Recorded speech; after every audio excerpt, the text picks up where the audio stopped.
A resposta vai ser sim, mas eu vou perguntar de qualquer forma: você já foi ferido por alguém? Tiraram vantagem de você? Foi usado, abusado, mentiram sobre ou para você? Foi traído ou enganado? Você realmente já fez muito por alguém, então quando você precisa, esta pessoa não tem tempo para você? Gente, isso é ruim, não é? Depois de tudo que eu fiz por você. Então eu acho que se eu quiser ser uma cristã de verdade, eu tenho que voltar e dizer: bem, tudo bem, Deus, se eu estou esperando que eles me recompensem pelo que eu fiz, será que eu estava realmente dando quando eu os ajudei? Ou eu estava comprando pontos para que me devessem algo mais tarde? Vamos nos aprofundar hoje nisso, ok? Não, vamos só passar pela superfície desse assunto. Vamos realmente ir fundo em tudo sobre vencer tudo isso. Eu não consigo pensar no exemplo melhor da Bíblia do que José. E talvez você esteja cansado de ouvir sobre como José perdoou seus irmãos, mas, sabe, sua história é tão incrível. Seus irmãos eram invejosos porque ele era o bebezinho do papai. Ele tinha uma túnica especial, muito colorida, e eles não gostavam daquilo. Então, para piorar, ele teve um sonho que ele ia estar acima de todos os irmãos e que eles se curvariam diante dele. Sendo muito jovem, ele era muito ingênuo e não sabia que seria melhor não contar o sonho. Mas o maior erro dele foi apenas a imaturidade. Ele não agiu por mal. Então eles o odiaram. A Bíblia diz claramente que eles o odiaram. Então eles o venderam como escravo. Eles iam matá-lo e dizer ao seu pai que uma fera selvagem o havia matado. Mas eles acabaram por vendê-lo e disseram ao pai que ele estava morto, e eles colocaram um pouco de sangue em sua túnica e a devolveram ao pai. Os comerciantes de escravos o venderam a um homem rico chamado Potifar, e a esposa de Potifar desejou José, sabe? E José era um jovem que mantinha sua integridade para com Deus, não importava o quanto lhe custasse. Eu quero repetir isso. José mantinha sua integridade para com Deus, não importava o quanto lhe custasse pessoalmente.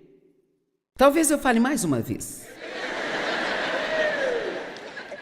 Nós precisamos de pessoas que tenham um padrão de integridade e não abram mão disso, não importa o quanto isto lhes custe.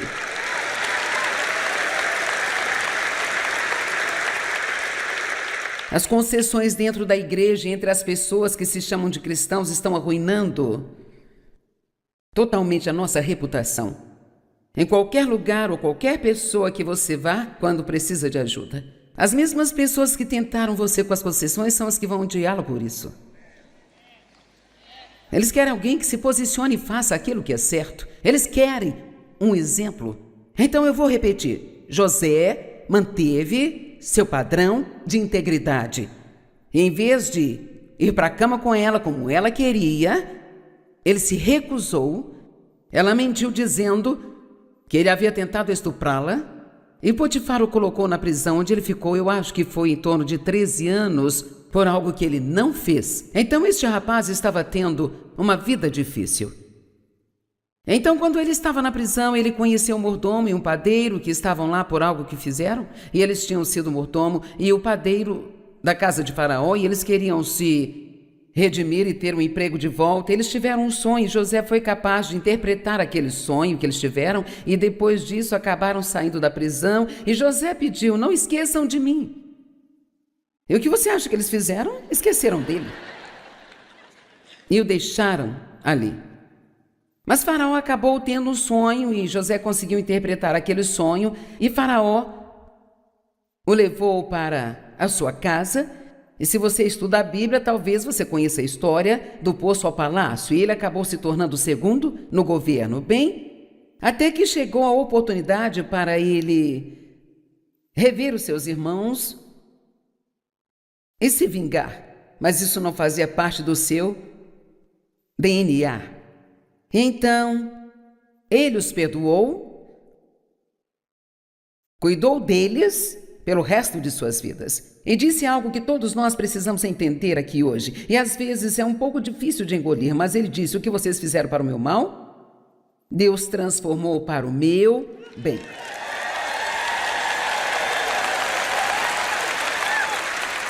Então, em outras palavras, Deus permitiu aquilo para o propósito do amadurecimento de José. Eu posso dizer que nós não crescemos nos bons momentos, aproveitamos os bons momentos, mas crescemos nos nossos momentos difíceis. E qualquer um aqui que passou por algo difícil e agora você chegou ao outro lado, você pode olhar para trás e dizer: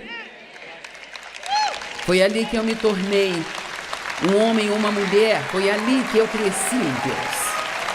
Porque quando você está com um problema, e isto é um teste, uma das mensagens amanhã será sobre deixar seu teste se tornar seu testemunho. Porque você tem que se lembrar que testemunho começa com T-E-S-T-E, teste. E assim, muitas pessoas, depois de terem passado por um teste, só o que lhes resta é o munho, elas não chegam ao testemunho. Sabe, nós somos muito apaixonados por Jesus quando nada dói. Nós somos muito apaixonados pelo Senhor. E muito felizes em louvá-lo quando conseguimos a promoção, quando compramos um carro novo, ou o que quer que seja, quando arranjamos ou nos livramos de um namorado, ou tanto faz. Mas Deus vai nos testar, Ele vai nos testar com tempos difíceis. E eu vou te mostrar nas Escrituras para ver se nós guardamos os seus mandamentos ou não. E se nós o amamos tanto no vale quanto no alto das montanhas. E Deus faz isso porque Ele quer usar cada um de nós. Deus tem um plano e um propósito para cada um de vocês. Nenhuma pessoa neste lugar está de fora. Deus tem um plano, Ele precisa de cada um de vocês. Se você pensa que o mundo vai ser salvo por uns poucos pregadores em púlpitos ou algumas pessoas na televisão, você está errado, errado e errado. Porque a maioria das pessoas que precisam de Jesus não estão vindo para a igreja e não estão assistindo a TV cristã. A menos que a TV delas trave, então elas não consigam mudar de canal. Sabe, um rapaz um dia falou comigo, ele disse: Joyce, eu fiquei assustado demais. Ele disse que ele estava muito drogado por volta da meia-noite. Ele ligou a televisão e eu apareci na frente dele. Ele não queria me ouvir, então ele tentou mudar de canal, mas não mudava. Ele disse: o único botão na minha TV que funcionava era o que aumentava o volume. Ele correu, pegou pilhas novas e colocou no seu controle, mas deu na mesma. Ele não conseguia se livrar de mim. Assim que o meu programa terminou, o controle voltou a funcionar. Ele disse que ele bateu os joelhos no chão e começou a se arrepender e foi salvo, sabe?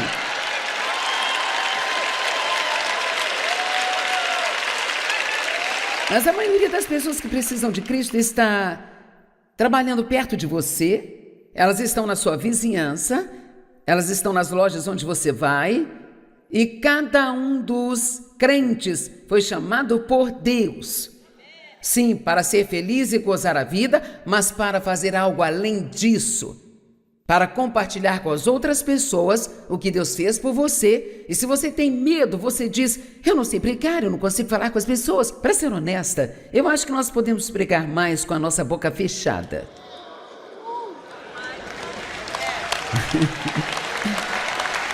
O que precisamos fazer é ir lá fora e viver a vida. Precisamos ir lá fora e agir como cristãos. Então, o que acontece quando alguém no seu local de trabalho maltratou você e você sabe que ele te maltratou e ele sabe que ele te maltratou e de repente ele tem uma necessidade e você é o primeiro a se levantar e dizer: eu gostaria de ajudá-lo com isso. Bem, sabe, eu te garanto que nada incomoda mais os seus inimigos do que você ajudá-los quando eles estão com problemas. E nada faz com que o diabo fique mais irritado do que você amar os seus inimigos. Porque assim que você começa a fazer isso, ele perde o controle sobre você. A única coisa que fica no nosso caminho são os nossos sentimentos. Mas eu sinto. Eu sinto. Mas sabe o quê? Você é mais do que um sentimento. Seus sentimentos são algo que você tem e você não tem que deixar que eles te dominem. Você pode fazer a coisa certa sem sentir vontade de fazê-la. Amém? Vou dizer de novo. Você pode fazer a coisa certa e ainda assim não sentir vontade de fazer. Ó Deus, se eu fizesse o que é certo quando sentisse vontade, eu ainda seria uma enorme confusão. E você? Ok. Paulo foi ferido várias vezes. Nós temos algumas escrituras aqui que são incríveis. 2 Timóteo 4, 9 até o 17. Paulo disse: faça todo o esforço para vir em breve, porque Demas, amando os prazeres do presente século, me abandonou e foi para Tessalônica. Crescente foi para a Galácia e Tito para a Dalmácia. Bem, todos os seus companheiros estavam se dispersando. Isso aconteceu comigo quando Deus me chamou para começar a ensinar a Bíblia. Eu estava numa igreja na época que não aceitava as mulheres serem usadas no ministério. Eu não sabia que havia algo errado com isso, porque Deus me chamou e imaginei que eu deveria apenas fazer o que Ele queria. Mas estou te dizendo, os meus amigos se dispersaram. Eles foram em todas as direções e de repente eu era o assunto das fofocas de todo mundo. Fomos convidados a deixar a nossa igreja, perdemos nossos amigos, nossas famílias nos hostilizavam. Se você quer ser usado por Deus, é melhor se preparar e estar pronto para pagar um preço, porque isso nem sempre vem fácil. Vocês não estão aplaudindo muito forte. Vejo que você não tem tanta certeza se quer ser usado por Deus, não é? Ó Deus, me use, desde que seja confortável e eu me sinta bem. Paulo disse: só Lucas está comigo, traga Marcos com você, porque ele me é útil para o ministério. Enviei Tíquico a Éfeso. Quando você vier, traga a capa que deixei na casa de Carpo, em Troade, e os meus livros, especialmente os pergaminhos que deixei lá. Alexandre Ferreiro me causou muitos males. Agora preste atenção. Mas isso não é uma preocupação minha, porque o Senhor o recompensará de acordo com as suas ações. Agora, gente, isso é liberdade. Sabe, essa pessoa realmente me tratou mal, mas eu não vou me preocupar com isso. Eu não vou nem pensar sobre isso. Só vou orar por ele, vou entregar para Deus e Deus vai cuidar dele. Deus vai cuidar. Sejam vigilantes em relação a ele, porque ele se opôs de maneira voraz à nossa mensagem. No meu primeiro julgamento, ninguém me apoiou como advogado ou ficou comigo, mas todos me abandonaram. Agora veja isso, que isso não seja cobrado deles por Deus. Com que tipo de cristianismo nós estamos lidando aqui em comparação ao que temos hoje? Veja, eu posso pregar esta mensagem em qualquer lugar que eu queira ir, em qualquer igreja, em qualquer tamanho de arena. E no final, se eu pedir às pessoas que precisam de oração para perdoar alguém, eu nunca vou ter menos de 80% das pessoas se levantando. Nunca, em 42 anos de ministério. E eu testarei vocês, veremos o quanto são honestos. Mas quer saber, isso é assustador e preocupante para mim, porque Deus diz que nós só somos poderosos quando temos unidade. E que não devemos deixar o sol se pôr sobre a nossa ira, porque isso dá ao diabo uma porta aberta em nossas vidas. É por isso que chamo este livro de Faça um Favor a Si Mesmo e Perdoe. Você pensa que está fazendo algo contra seus inimigos, mas você não está, porque eles nem se importam com você. Mas quando você os perdoa e começa a orar por eles, então Deus pode revelar a verdade a eles e eles podem chegar a um lugar de arrependimento e talvez possam ser salvos em vez de condenados. E esse é o nosso trabalho como pequenos ajudantes de Deus. Voltando ao verso 16, no meu primeiro julgamento, ninguém me apoiou como advogado ou ficou comigo, mas todos me abandonaram. Que isso não seja cobrado deles, mas o Senhor permaneceu comigo. Todos os outros o abandonaram, mas Deus nunca nos abandona. Deus nunca nos abandona. Eu não posso ficar com raiva de um monte de pessoas e tentar ter um relacionamento íntimo próximo com Deus e esperar o favor de Deus na minha vida. Não funciona desse jeito. Quando Deus diz para fazer algo, Ele quer dizer aquilo. E tudo que Deus nos diz para fazer é para o nosso próprio bem, não é para Ele, é para nós. Então, se Deus diz, vai e dê 10% dos seus ganhos, Ele não precisa disso, isso é para nós. Existe um segredo ali que é para nós, algo que vai nos ajudar. Quando Ele diz, perdoe os seus inimigos, não importa aquilo que eles fizeram, ore por eles e os abençoe. Ele quer que nós façamos isso. E quando não fazemos, nós nos machucamos. E quando fazemos, então podemos ver o favor de Deus na nossa vida. E a recompensa que Ele traz será muito maior do que aquilo que as pessoas nos fizeram.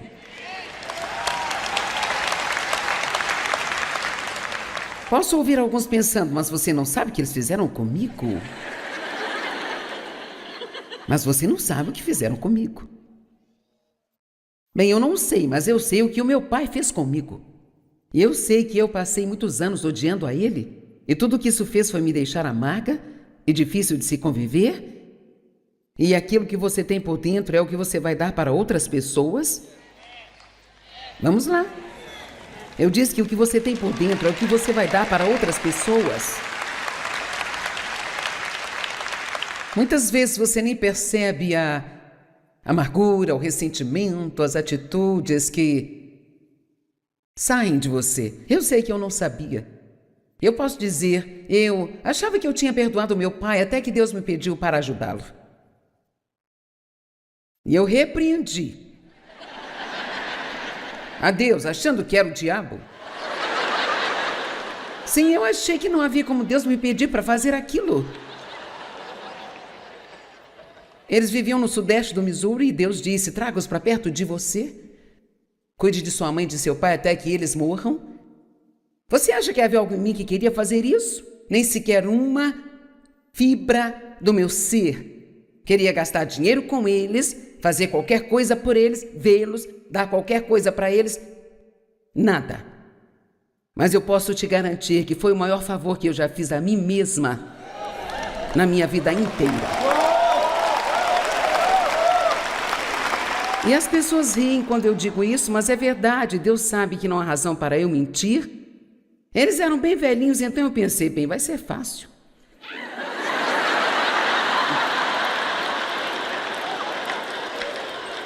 É fácil fazer algo para alguém por pouco tempo, não é? Mas nós temos uma longevidade no nosso sangue. Minha mãe tinha 90 anos quando faleceu. Eu tive que cuidar da minha tia que viveu até os 90.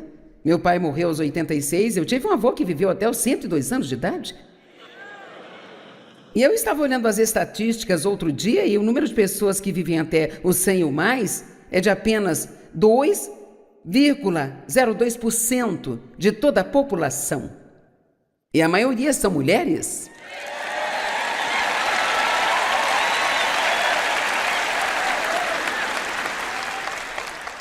Eles dizem que as duas coisas que contribuem para se viver por um longo tempo é se você for mulher e tiver longevidade na sua linhagem de sangue. Então, eu acho que ficarei por aqui por um bom tempo ainda.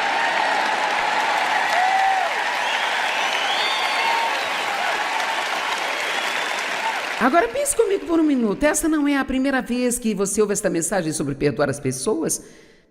Você já ouviu, eu não sei, talvez 20, 30, não importa o tempo que você está na igreja, você ouve isso pelo menos 2 vezes por ano? Mas de quem você tem raiva? Vamos, com quem você está ofendido? Um pouco amargurado? Sabe, a amargura é como essa coisinha furtiva.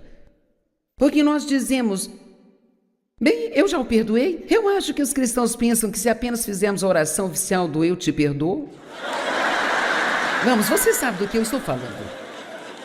Você diz, bem, Senhor, eu o perdoei. Bem, eu escrevi aqui um pequeno teste.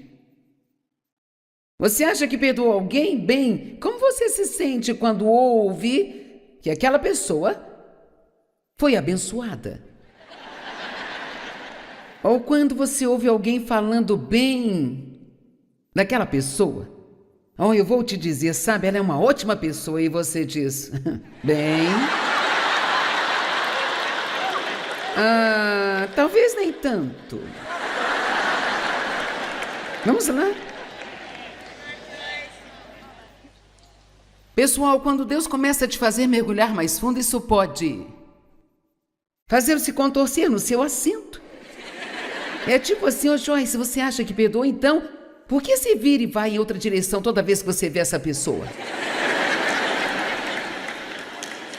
Por que a sua pele se arrepia sempre que você ouve que algo de bom aconteceu com ela?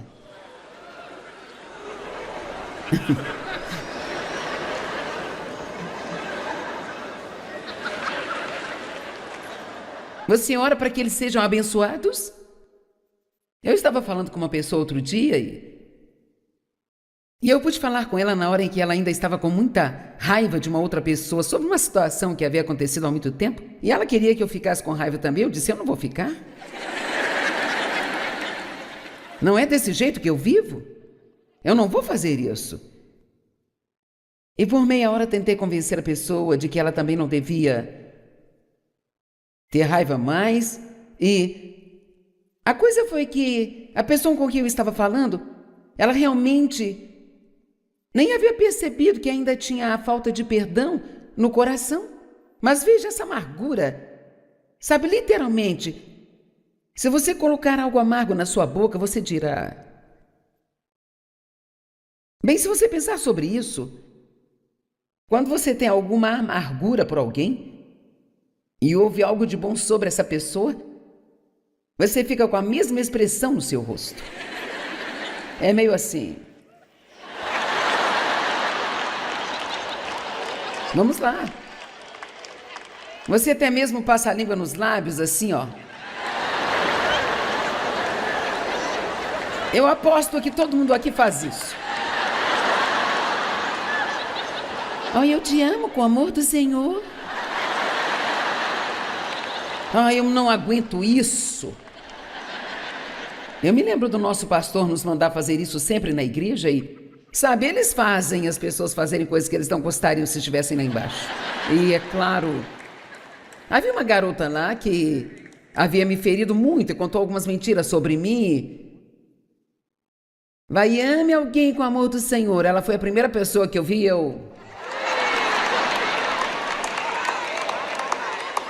Mas eu ouvi o Espírito Santo dizer, Joyce, supere isso. Sabe, a única maneira de derrubar estas fortalezas é fazendo o que é difícil de se fazer. Veja as Escrituras, se nós não perdoarmos os nossos inimigos, Deus não vai nos perdoar.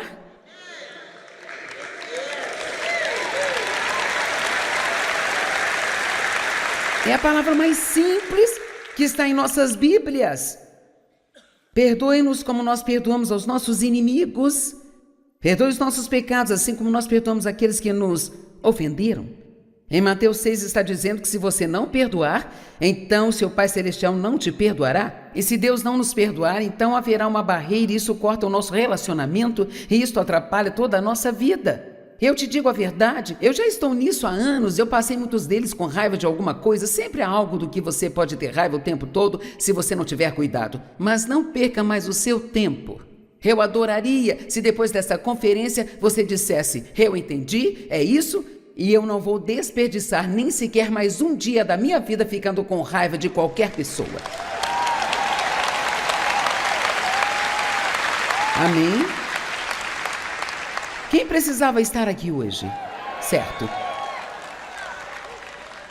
Você fala em ter crescimento de poder na sua vida. Olha, apenas comece a viver livre de raiva e ofensa e veja o que Deus vai fazer por você. Sabe por que Ele vai te honrar? Porque Ele sabe que é difícil para você. Mas se você esperar nele para ser seu defensor, as pessoas nunca se safarão por ter te ferido.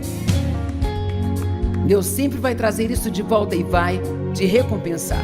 Mas só se fizermos isso do jeito dele. Você fala em ter crescimento de poder na sua vida. Olha, apenas comece a viver livre de raiva e ofensa e veja o que Deus vai fazer por você. Sabe por que Ele vai te honrar? Porque Ele sabe que é difícil para você. Mas se você esperar nele para ser seu defensor, As pessoas nunca se safarão por ter te ferido. Deus sempre vai trazer isso de volta e vai te recompensar. Mas só se fizermos isso do jeito dele. Na verdade, há uma escritura em Hebreus 12:16 que diz: ajudem uns aos outros a manter a graça, para que vocês não fiquem amargurados quando feridos ou maltratados, queimados, mas não amargurados. Assim ele está dizendo aqui que é nosso trabalho como irmãos e irmãs em Cristo zelarmos uns pelos outros nesta área. E nós precisamos ser sábios com os nossos amigos e pessoas que estão ao nosso redor, ao invés de tomar um café com alguém e ao começarem a contar uma história sobre o que alguém lhes fez ou quanto estão para baixo, não se assente e concorde com eles, mas tente tirá-los disso. Tente ajudá-los a entender que é um desperdício de tempo, um desperdício do tempo de Deus e do seu tempo, e que isso de maneira alguma solucionará o problema deles. Caso contrário, sabe o que acontece? O que eles dizem fica dentro de você. E agora, de repente, você não gosta dessa pessoa que não fez nada a você. Em primeiro lugar, você não deveria acreditar em nada do que houve, exceto se for da boca de 2 ou 3 testemunhas confiáveis. Então devemos parar de acreditar em fofocas e se irritar com as pessoas só porque alguém disse algo que nem sabemos se é verdade. Amém? Vamos lá, se vamos estudar a Bíblia, vamos vivê-la. Caso contrário, estamos apenas jogando jogos, sendo falsos.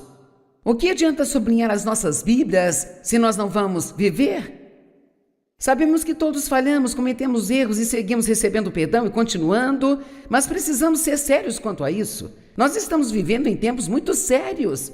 E eu imagino que vocês são muito sérios, ou não teriam saído uma sexta-feira à noite e enfrentado o trânsito que enfrentou para estarem aqui.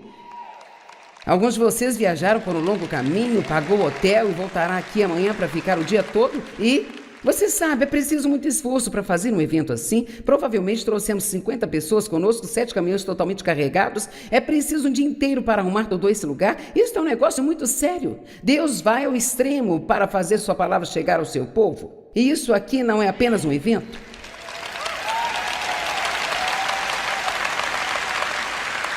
Isso não é só uma esperança. Quero ver como ela é pessoalmente se comparada com a TV.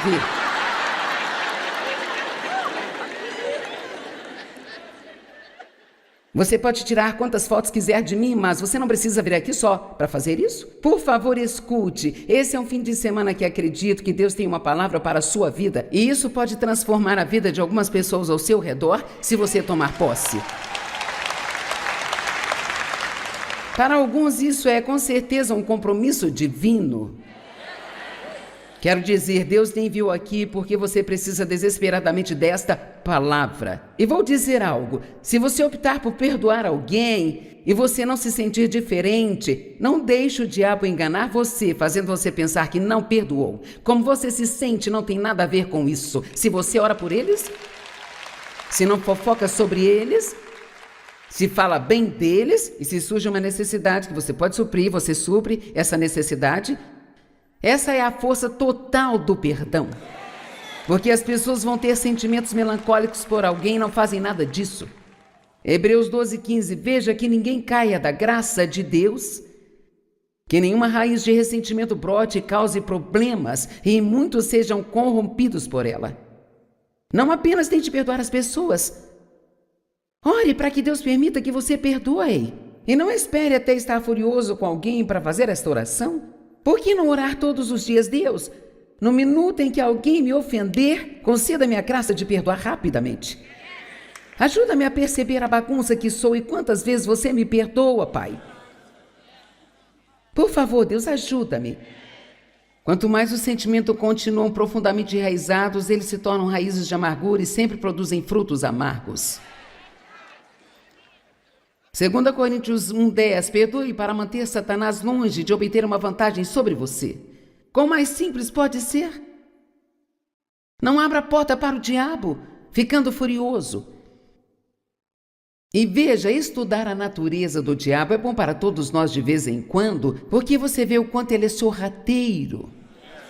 Quero dizer, as coisas que ele faz E nós deixamos por isso mesmo, as coisas, sabe? Não prestamos qualquer atenção ao que está acontecendo. Ore para que Deus mostre o que está dentro de você, para que Ele mostre a verdade e depois se prenda aos seus assentos. Agora, eu amo esta escritura, Colossenses 3,19, porque ela diz: maridos, amem as suas esposas, com amor afetuoso e simpático e altruísta, o qual sempre busca o melhor para ela. Quantas mulheres gostam disso? Eu gosto. E quanto aos maridos, não sejam amargurados, nem ressentidos com a sua esposa, por causa das responsabilidades do casamento. E eu estava pensando, o que essa passagem significa para mim? Bem, primeiro, que a mesma coisa serve para as esposas, só sucede que está falando esposos. Eu prefiro falar marido do que esposas, desde que eu tenho púlpito, e isso é o que eu vou fazer. Ok, talvez ela não tenha atendido a todas as expectativas dele. Sabe, eu não acho que é o que as pessoas fazem que nos magoa, em si o que nós esperamos que elas façam. E muitas vezes temos expectativas irrealistas das pessoas. Eu espero que você me mantenha feliz o tempo todo, sabe? Eu ficava tão irritada com Dave porque ele não estava me fazendo feliz. Ele jogava golfe, eu não era feliz. Dave tem que me fazer feliz. Deus disse: por que você não se responsabiliza por sua própria alegria? Isso não é trabalho do Dave?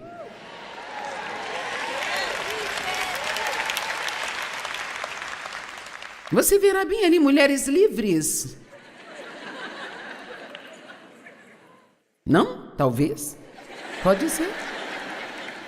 Vamos, você está esperando alguém para mantê-lo feliz o tempo todo? Pessoal, esta é uma expectativa irrealista.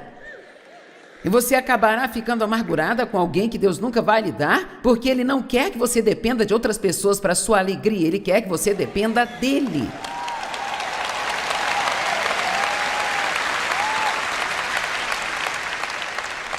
Ele se sente numa armadilha.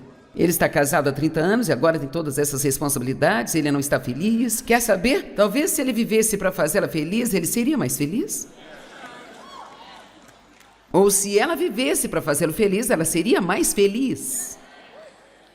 Oh, você gosta mais da parte ele. A amargura começa normalmente com várias pequenas ofensas. Pequeninas coisas que nunca encerramos. Pequeninas coisas sobre a outra pessoa que irritam você. Não tem um arquivo no seu computador onde você armazene todas essas pequenas coisas que você não gosta em alguém. A palavra ofensa vem do grego um escândalo e, na verdade, era parte de uma armadilha na qual a isca era pendurada, atraindo os animais à armadilha para o abate. Então, quando Satanás balança a tentação de estar ofendido diante de nós, é apenas um convite para te atrair para uma armadilha. Você sabe quantas pessoas hoje estão ofendidas? Nunca vi um tempo em que as pessoas estivessem tão sensibilizadas. É como se as pessoas enlouquecessem com você por você respirar. É como, o quê?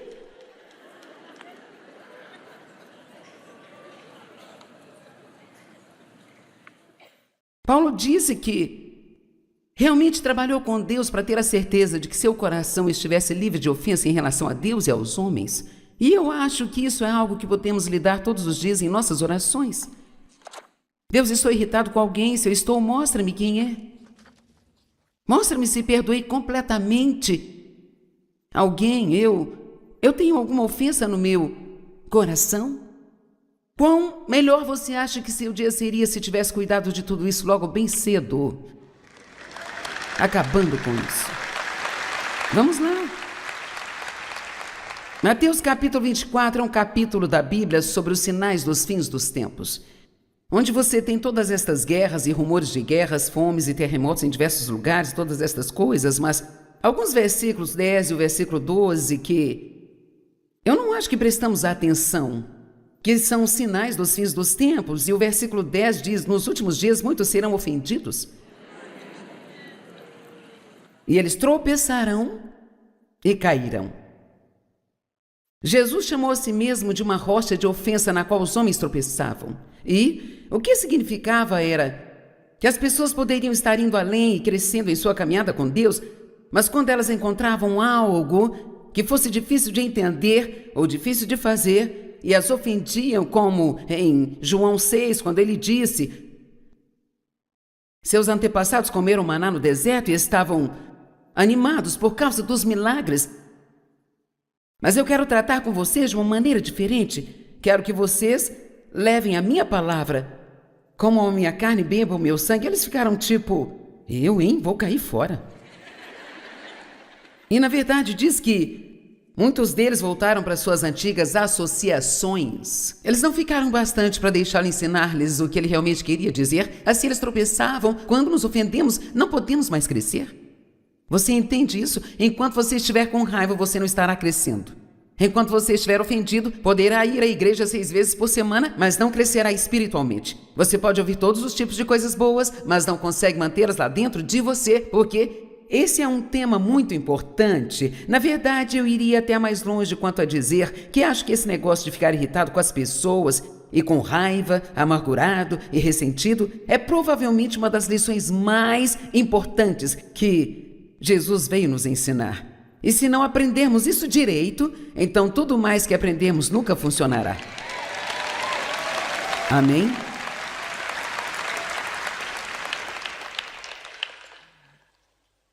E então o verso 12 diz: o amor de muitos esfriará nesses últimos dias. E é o que Satanás quer. Ele quer esse poder de amor frio. Ele não quer que amemos uns aos outros, porque é onde está o nosso poder. Jesus ordena que amemos uns aos outros incondicionalmente, e para fazer isso, você precisa andar em misericórdia. Amém? Às vezes dizemos: bem, eu vou perdoá-lo, mas nunca vou esquecer. Bem, aqui está uma pequena história. Havia um sacerdote nas Filipinas que carregava o peso de um pecado secreto que cometera muitos anos atrás. Ele tinha se arrependido, mas ainda não compreendia o perdão de Deus. Em sua igreja tinha uma mulher que dizia que tinha visões, que falava com Jesus, que ele vinha todas as noites até ela, mas o sacerdote, sempre cético com essa mulher, ele diz: vou testá-la. Bem, na próxima vez que você falar com Jesus, pergunte a ele qual pecado o seu sacerdote cometeu quando estava no colégio bíblico. Então a mulher concordou. Poucos dias depois o sacerdote perguntou: Jesus a visitou? Sim, ela disse. E você perguntou-lhe o pecado que cometia enquanto estava no colégio bíblico? Sim, sim. Bem, o que ele disse? Ele disse que não se lembra disso.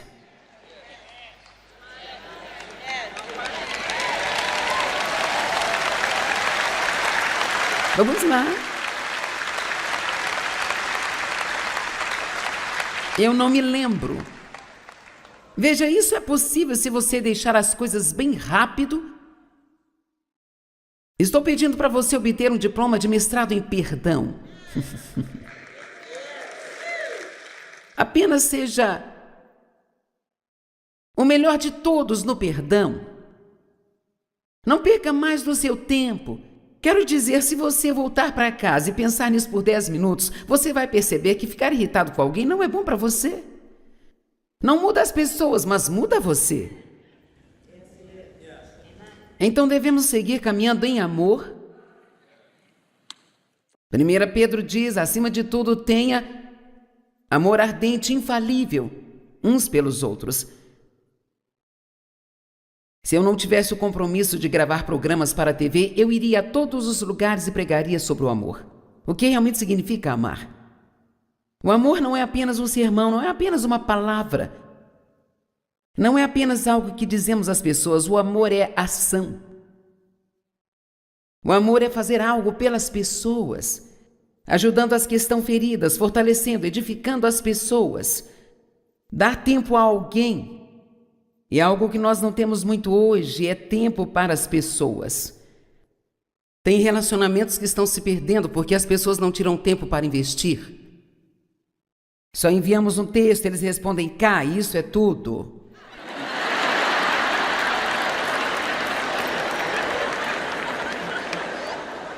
Não é provável que você receba um texto de mim, mas se eu lhe enviar um texto, não me envie de volta uma mensagem que diz cá. Eu quero dizer, se estamos com preguiça de dizer ok,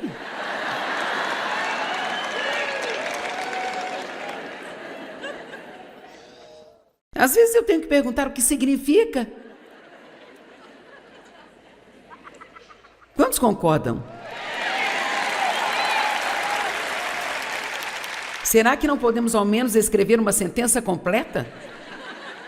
Acima de tudo, tenha amor ardente e infalível uns pelos outros, porque o amor cobre multidão de pecados. Isso faz vista grossa para a indelicadeza e desinteressadamente busca o melhor para outras pessoas. Existe uma versão atualizada da Bíblia Amplificada que é a que eu uso. Eu gosto muito dessa frase. O amor desinteressadamente busca o melhor para outras pessoas. O amor é derramado em nossos corações pelo Espírito Santo e nós podemos mantê-lo vivo ou podemos deixá-lo esfriar. E isso tem sido muito importante para mim nos últimos 15 anos da minha vida e eu compartilho isso em muitas mensagens e não pretendo parar. Se você quer manter seu amor vivo, há algumas coisas que você precisa fazer. Número 1. Pergunte a Deus todos os dias o que você pode fazer por alguém. Não espere por 3 profecias, o soar de 2 trombetas e uma aparição angelical. Agora, se você realmente quer que eu as ajude, Deus, será que você realmente quer? Escute o que as pessoas dizem que querem e precisam e providencie. Pare de pedir a Deus que faça coisas para as pessoas que você pode fazer e apenas não quer.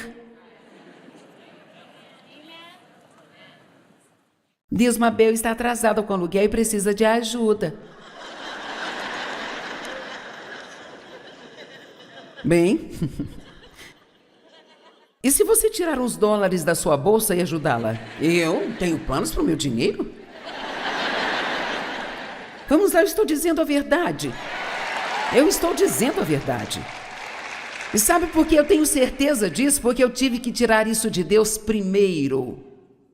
Antes que eu pudesse ensinar qualquer pessoa, e não estou apontando os dedos para ninguém, é assim que Deus trata comigo, em tudo aquilo que Ele tem me ensinado. E realmente tudo que eu estou fazendo é deixar que você coma o meu prato. Separe uma quantidade de dinheiro a cada mês, além da sua oferta regular. Agora vamos, eu estou lhe dando uma tarefa de casa. Separe uma quantia de dinheiro a cada mês, além da sua oferta regular, e não será dinheiro que você terá uma dedução fiscal, claro. Sabe, esse dinheiro vai ser apenas para abençoar as pessoas. Pode ser alguém que seja pobre, mas não tem que ser. Só porque alguém não é pobre, não quer dizer que não precisa ser abençoado. A pessoa mais rica que você conhece pode precisar de uma bênção maior do que qualquer outra que você conhece. Sabe por quê? Quando as pessoas têm muito, as pessoas ao redor geralmente querem algo delas e ninguém pensa em dar algo a elas. Vamos lá, estou certa? Procure oportunidades para ser uma bênção. Sabe, seja determinado. Diga, não vou deixar passar um dia na minha vida que eu não abençoe alguém. Todos os dias. Às vezes não poderei fazer todos os dias, mas todos os dias eu vou tentar dar algo. Alguma coisa. Algo do meu armário. Você sabe quantos objetos pode ter em sua casa que poderia ser uma bênção para alguém e você guarda para se for o caso? E se for o caso, enfim, chegar, você não sabe nem onde está. E você vai comprar outro de qualquer maneira. Vamos lá, estou lhe dizendo a verdade. Tudo bem com vocês aí? Gálatas 6:10, cuide para ser uma bênção, especialmente para os da família da fé. Agora, aqui está o que estou dizendo. Se eu puder resumir isso, em vez de ficar irritado, amargurado e ofendido, e com raiva, mesmo que secretamente irritado. Eu te amo com o amor do Senhor, mas todas as vezes que eu te vejo, Vamos lá, deixa-me ver. Vocês entendem isso, gente? Oh, sou melhor nisso do que vocês. Sabe, é um sentimento que temos, algo assim, não é?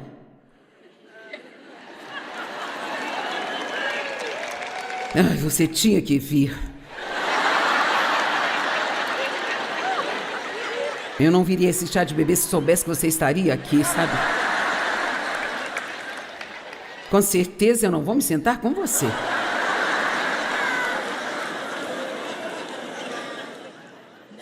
Posso te dizer algo? Deus não está tão interessado em sua pequena visita domingo de manhã como está em como você vive o resto da sua vida durante a semana.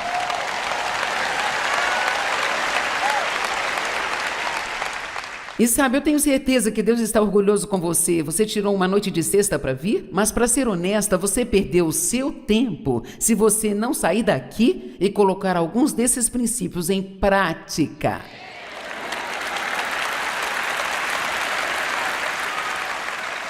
Eu não quero que você fique irritado com ninguém, é um trabalho pesado. A Bíblia está dizendo em Provérbios 19:11, o bom senso e a discrição fazem um homem ser lento para a ira, e sua honra e glória está em superar uma ofensa sem buscar vingança e abrigar ressentimento contra qualquer pessoa. Ok, você sabe o que a palavra glória significa? É glória para ele superar uma ofensa? Significa a excelência de Deus manifestada. E se eu puder traduzir isso adequadamente, isto é uma honra que vai produzir a excelência manifestada de Deus em sua vida se você superar uma transgressão ou uma ofensa e não procurar vingança ou abrigar ressentimentos. Vamos, você está esperando que Deus faça coisas grandes por você? Quantos estão esperando que Deus faça coisas grandes por você? Você realmente quer um grande favor de Deus? Bem, eu quero, mas você sabe o quê? Eu sei que nunca terei se não ficar livre disso. Você não pode deixar isso te pegar, é o diabo. Não deixe isso te pegar. Bem, você está deitado na cama à noite, quase dormindo, vem aqueles pensamentos.